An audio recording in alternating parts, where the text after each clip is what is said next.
So what happens now that Prince Harry has lost his Court of Appeal challenge against the Home Office's decision to downgrade his UK security arrangements and that bombshell BBC interview?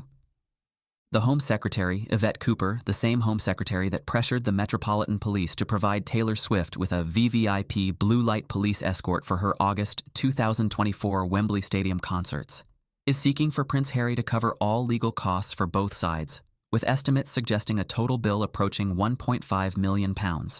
Approximately $1.9 million. Not exactly a huge bill for Harry, who started this legal fight by offering to pay for police protection for his family whenever they were in the UK, which would likely have been £1 million to £2 million annually for frequent trips, or £100,000 to £500,000 for occasional visits, based on comparable royal security costs and the specialized nature of the service. There is an argument to be made that it was financially short-sighted for the Home Office to turn down the money that would have been paid if Harry had been allowed to pay for police protection. Instead of breaking even when Harry pays, they'd potentially be receiving regular payments from Harry. If Harry has a bespoke security arrangement, why can't he have a bespoke payment plan? The British media's near-unanimous vilification of Prince Harry, following his May 2025 BBC interview, reflects a complex interplay of institutional loyalties, public sentiment, and political dynamics. The media's portrayal of Harry as entitled and delusional while framing King Charles as a victim sidesteps several legitimate issues Harry raised. The British media, across both left-leaning and right-leaning outlets, has largely dismissed or downplayed the specific grievances Harry articulated in his BBC interview. Harry argued that RAVEC, the Executive Committee for the Protection of Royalty and Public Figures, did not follow standard protocols, bypassing a full threat analysis by the Risk Management Board, RMB, when downgrading his security in 2020. His legal team argued this was manifestly inferior and unfair, given his lifelong risk as a royal, heightened by his military service and documented threats from neo-Nazis and extremists. Harry revealed that palace aides, including the King's private secretary, Sir Clive Alderton, sat on RAVEC, raising concerns about potential bias.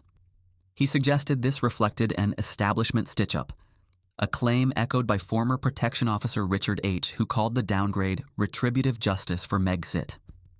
Harry noted that former prime ministers and senior royals receive lifelong or automatic police protection, regardless of their status, due to their public roles or inherited risks.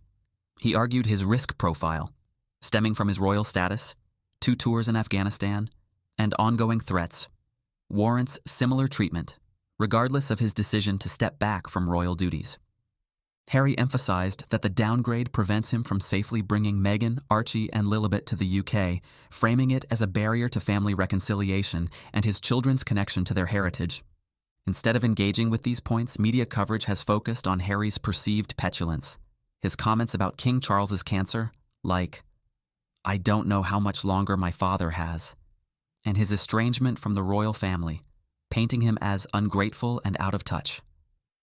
Right-wing outlets like the Daily Mail and the Telegraph have highlighted public and royal backlash, with polls showing 64% of voters supporting Charles and calls to strip Harry and Meghan of their titles. The BBC itself faced criticism for its handling of the interview, caving to pressure by the palace by admitting a lapse in editorial standards for not challenging Harry's stitch-up claims. Marina Hyde's recent column in the left-leaning Guardian dismissively frames Prince Harry's legal battle over UK police protection as a misguided quest by a wealthy ex-royal who fails to grasp that stepping away from royal duties changes his security entitlements. However, her column sidesteps 2 critical points: Harry's offer to personally cover the costs of police protection and the unique security threats he faces, which underpin his case. In response to Marina Hyde's column, journalist Peter Jukes tweeted, "I've seen this too many times. The media operating like a cartel when it comes to who they demonize or protect. It's a theme that runs through from Murdoch to The Guardian to Channel 4. They establish their joint power with a joint kicking. Harry for now." So we know who the media is trying to demonize. That would be Prince Harry. But who or what are they trying to protect? I think the press is definitely trying to protect the monarchy. The press has historically maintained a symbiotic relationship with the monarchy, trading favorable coverage for access, stories, and photos.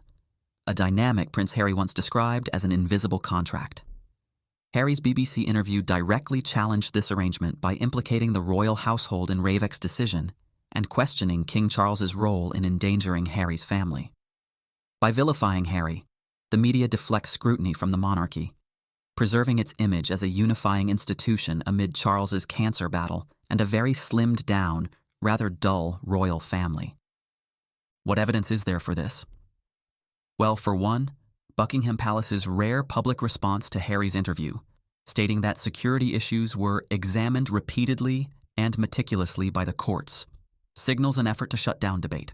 The media amplified this, framing Harry's comments about Charles's health as poor taste and his security demands as unreasonable, thus shielding the king from criticism over the Frogmore Cottage eviction or his aide's influence. Second, the 2023 eviction of Harry and Meghan from Frogmore Cottage, their UK base, was portrayed by the palace as a logistical necessity, but most people saw it as punitive, stripping them of a secure residence and reinforcing the security downgrade's impact. The media's failure to connect this to Harry's safety concerns suggests a reluctance to question Charles's decisions, even when they affect his grandchildren.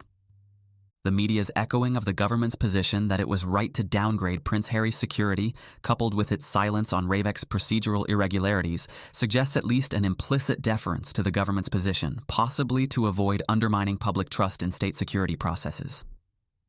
That said, it would be a stretch to suggest the British media, which is 90% right-wing, is protecting the current Labour government. And finally, the media is protecting itself by dismissing Prince Harry's claims and painting him as delusional, because it doesn't want to admit that it has played a direct role in the very real security threats facing Prince Harry and his family, like revealing the Sussexes' exact location in Canada after they fled the UK following Megxit. It's no secret that the British press, particularly tabloids, has a fraught history with Harry, exacerbated by his legal battles against outlets like News Group newspapers and Associated Newspapers for phone hacking and unlawful intrusion. His 2023 statement that the press and government are at rock bottom and in bed to maintain the status quo further antagonized media outlets. By vilifying Harry, the press deflects from the fact that the aggressively negative, defamatory, and sensationalized coverage has jeopardized his and his family's safety.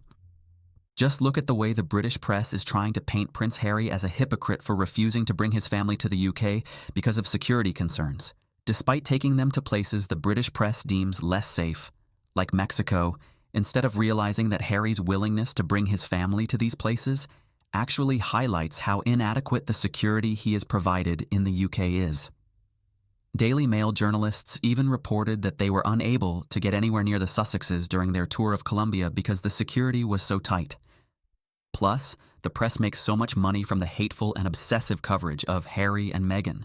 An executive from the Daily Mail recently admitted how reliant the paper is on Meghan Markle's name to generate clickbait.